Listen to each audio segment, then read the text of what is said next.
কুমিল্লা সেনানিবাসে একটি ধর্ষণ এবং হত্যা, তারপরে কেটে যায় 10টি বছর।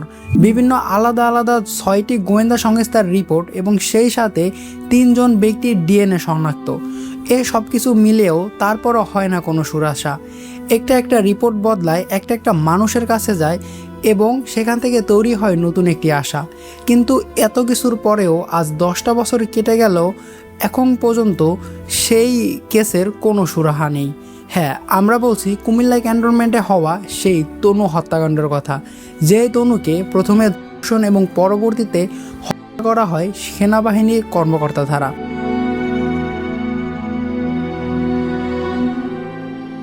গত ভিডিওতে আমরা আলোচনা করেছিলাম কিভাবে তনুকে ধর্ষণ এবং পরবর্তীতে হত্যা করা হয়েছে। আজকের ভিডিওতে আমরা আরও ইনডেপ যাব যে কারা কারা সেখানে জড়িত ছিল, কিভাবে ধর্ষণ করা হয়েছে এবং মামলার অগ্রগতি কোথায়, এবং এটা নিয়ে এখনকার যে রিপোর্ট সেটা কি বলে। তো চলুন ভিডিওটি শুরু করা যাক। ছাত্রী সোহাগী জাহান তনু। কুমিল্লার ভিক্টোরিয়া কলেজ ছাত্রী তনু।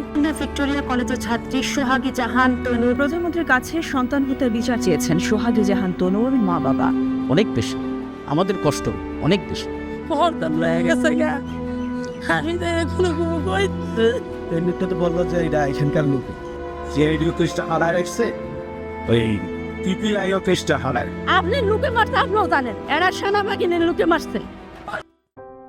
বিভিন্ন সূত্র মতে যেদিন তনুকে ধর্ষণ এবং হত্যা করা হয় সেদিন একজন মেজরের স্ত্রী তনুকে সন্ধ্যা সময় পড়াতে যখন তনু যাচ্ছিল তখন তার গাড়িতে উঠিয়ে নেয় এবং পরবর্তীতে তাকে জোর করে একটি জায়গায় নিয়ে যায়।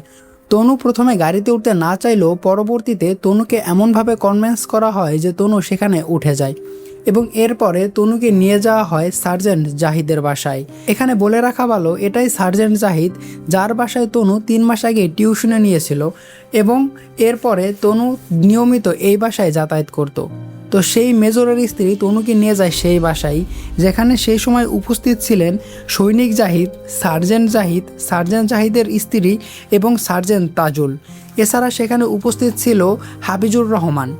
এই গল্পটা ছিল তনুর মায়ের মুখ থেকে বলা এবং তনুর মায়ের মুখের কথা অনুযায়ী এরাই তনুকে প্রথমে ধর্ষণ করে এবং এরপরে তনুকে হত্যা করে এবং এটা পরবর্তীতে বিভিন্ন জায়গায় লেখালেখি হলেও এটা শুধু একটি কনফারেন্স থিওরি হিসাবেই থেকে যায়, যার বাস্তব কোনো প্রমাণ তনুর মা এনে দিতে পারেনি।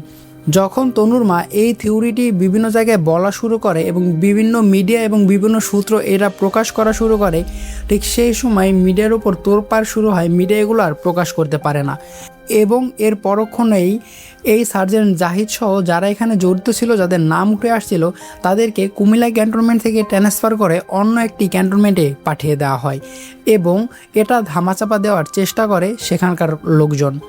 এখানে আমরা কয়েকটা পয়েন্ট মিলাই, যেটা মিলালে আমরা স্পষ্ট বুঝতে পারবো এটার সাথে কারা জড়িত ছিল। প্রথমত, তনুর শরীরে 3 জন মানুষের ডিএনএ পাওয়া যায়। যেই ডিএনএ রিপোর্টটা প্রথম যে হসপিটালে করা হয় সেখান থেকে প্রথম ডাক্তার বলে কিছুই পাওয়া যায়নি, কিন্তু পরবর্তীতে 4 মাস পর আবার যখন তনুর লাশ কবর থেকে উঠিয়ে ডিএনএ রিপোর্ট করা হয় তখন বোঝা যায় তার শরীরে 3 জন ব্যক্তির ডিএনএ ছিল এবং এই 3 জন ব্যক্তির ডিএনএ ছিল ওই ধর্ষণের রাতেরই। এর পরবর্তীতে তনুর ডায়েরি সহ সব খাতা সেনাবাহিনীরা এসে সেদিন রাতে তনুর বাসা থেকে নিয়ে যায়। এরপরে বিভিন্ন সময় তনুর ফ্যামিলির মানুষজনকে হত্যা চেষ্টা করা হয় ক্যান্টনমেন্টে বসে। তনুর ভাইকে একদিন তুলে নিয়ে যাওয়া হয় এবং 8 দিন পর তাকে বাসায় দিয়ে যাওয়া হয়। কেন নিয়ে যাওয়া হয়েছিল, কী কারণে নিয়ে গিয়েছিল, এসব কিছুই সেদিন আর বলা হয় না। এরপরে একদিন তনুর বাবা ক্যান্টনমেন্টে যখন হাঁটতেছিল তখন তাকে আকস্মিকভাবে একটা গাড়ি এসে চাপা দেওয়ার চেষ্টা করে, যেখানে তনুর বাবা জঙ্গলের মধ্যে পড়ে যায় এবং এরপরে সে আর কিছুই দেখতে পায় না। এবং এরপরে তনুর বাবা মা যখন তাদের গ্রামে বাড়িতে থাকার চেষ্টা করে তখন তাদেরকে জোরপূর্বক আবার ক্যান্টনমেন্টে সেই কোয়ার্টারেই নিয়ে আসা হয় এবং তাদেরকে সেখানে জোরপূর্বক থাকতে বাধ্য করা হয়। এই সকল কিছু করা হয় তখনকার ওই ক্যান্টনমেন্ট থেকে এবং তখনকার তৎকালীন ক্ষমতাশীল ব্যক্তির মাধ্যমে তনুর বাবা মা আর কোনো কিছুই করতে পারে না। একটা পর্যায়ে বিভিন্ন হুমকি দামকি দেওয়া হয় এবং টাকার প্রলোভনও দেখানো হয়। এখন চিন্তা করুন, যদি সেনাবাহিনী কর্তৃক এগুলো নাই হয় তাহলে কেন তাকে টাকার প্রলোভন দেখানো হবে, কেন তাদেরকে হুমকি দামকি এবং মারার পরিকল্পনা করা হবে। এরপরে আসে আসল টুইস্ট।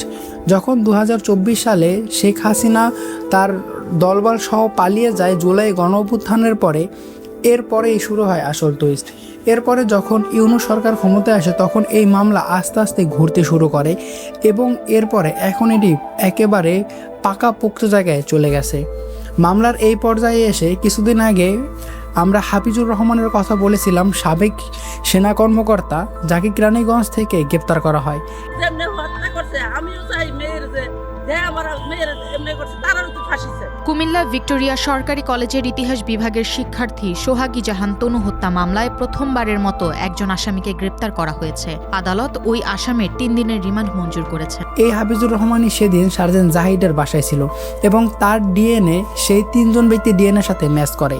এখান থেকে বলা যায় যে এই ব্যক্তি সেদিন তনু ধর্ষণ এবং হত্যার সাথে জড়িত ছিল।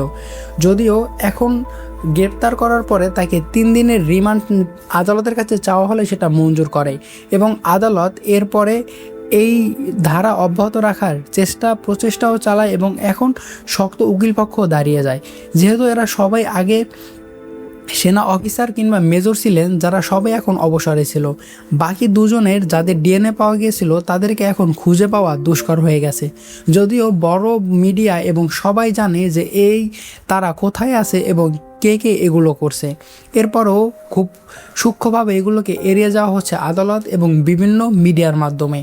এবং এর সাথে আরেকটি তথ্য না দিলেই নয়, সেটা হলো যে ব্যক্তি প্রথমে ময়নাতদন্ত করেছিল তনুর, সেই ডাক্তার গত কিছুদিন পালিয়ে যাওয়ার চেষ্টা করে, যেটা পিবিআইয়ের মাধ্যমে আর যেতে পারে না। এখন এখানে এই সকল কিছু মিলালে স্পষ্ট যে সেদিন তনুর হত্যাকাণ্ড সেনা কর্মকর্তা ধারায় হয়েছিল এবং যেটার প্রকাশ্য স্বীকারোক্তি হাফিজুর রহমান নিজেই দিয়েছে। একটা কথা আছে, পাপ বাপকেও ছাড়ে না। ধীরে ধীরে সকল কিছু প্রকাশই হয়। গত 10 বছর শক্তভাবে এটি আওয়ামী লীগ সরকার ক্ষমতা থাকার কারণে বিভিন্ন লোকবল দিয়ে ঢেকে রাখতে পারলেও এখন সেটা আর সম্ভব হচ্ছে না এবং এখন তনুর যে মার্ডারের আসল চিত্র সেটা ধীরে ধীরে সামনে এসে শুরু করেছে এবং এখন দেখা যাক কত দূর যায় এই মার্ডার কেস। আশা করি তনুর বাবা মা এবং তনুর ফ্যামিলি যে আশাবাদ এখন রাখতেছে সেটা পরিপূর্ণ হবে। তো আজকে এ পর্যন্তই। আমরা চাই তনু হত্যার বিচার হোক, জাস্টিস ফর তনু। এখানে আরেকটা কথা না বললেই নয়, সেটি হলো জাস্টিস ফর হাদি।